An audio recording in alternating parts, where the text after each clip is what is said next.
नमस्कार, welcome to my channel.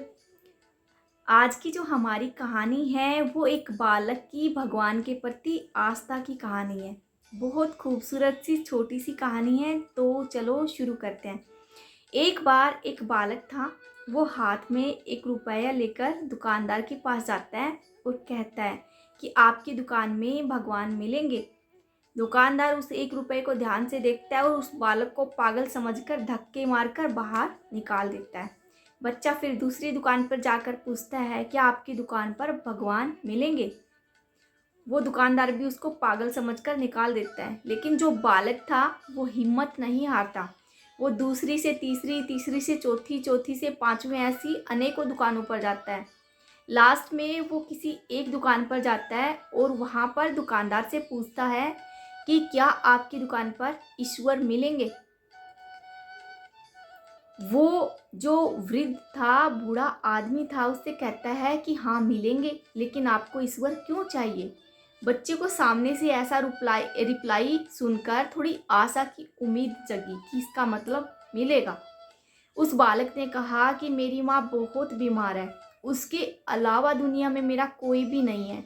डॉक्टरों ने कहा है कि तुम्हारी माँ को ईश्वर के सिवा कोई भी नहीं बचा सकता, इसलिए मुझे ईश्वर चाहिए।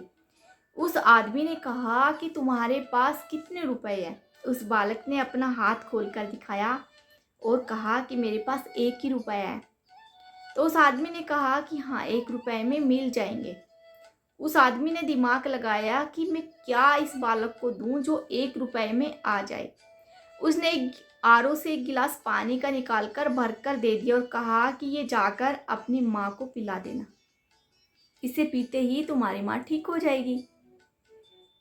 बालक ने ऐसा ही किया और अगले दिन डॉक्टरों की एक बहुत बड़ी टीम उस हॉस्पिटल में पहुंची। स्पेशलिस्ट डॉक्टरों की टीम, और उसकी माँ का जो भी इलाज ऑपरेशन था वो कर दिया। धीरे धीरे 1-2 दिन के अंदर ही उसकी माँ स्वस्थ हो गई। और जब वो डिस्चार्ज के लिए आने लगी तो इतना भारी भरकम बिल देखकर वो हैरान हो गई। डॉक्टर ने कहा है कोई बात नहीं, घबराने की कोई बात नहीं है, तुम्हारा जो बिल है वो सारा पे आउट हो चुका है। उसने कहा कि किसने किया। उस डॉक्टर ने उसको एक चिट्ठी दी। उस चिट्ठी में लिखा हुआ था कि मेरा धन्यवाद करने की कोई ज़रूरत नहीं है, तुम्हारी मदद खुद ईश्वर ने की है। अगर मदद करनी है तो अगर थैंक यू बोलना है तो तुम्हारे इस अबोध बच्चे को बोलो, जिसे ज्ञान नहीं था, जिसे पूरा विश्वास था कि हाँ ईश्वर ही मेरी माँ को बचा सकते हैं,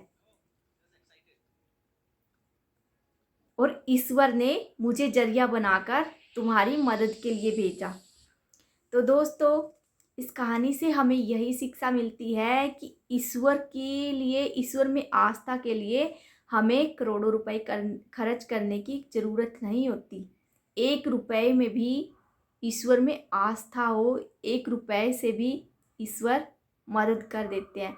जैसे उस बच्चे को पूरा यकीन था कि मेरी माँ की मदद ईश्वर ही कर पाएंगे, और भगवान ने उसकी आस्था, भगवान पे मदद करवाने के लिए या भगवान की कृपा पाने के लिए हमें रुपए पैसों की ज़रूरत नहीं होती, हमारे भाव अच्छे होने चाहिए।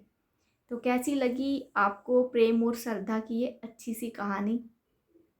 आई होप आपको ये कहानी ज़रूर पसंद आई होगी। जो प्राप्त है वही पर्याप्त है। सदैव खुश रहें, सदैव मुस्कुराते रहें, प्रसन्न रहें और स्वस्थ रहें।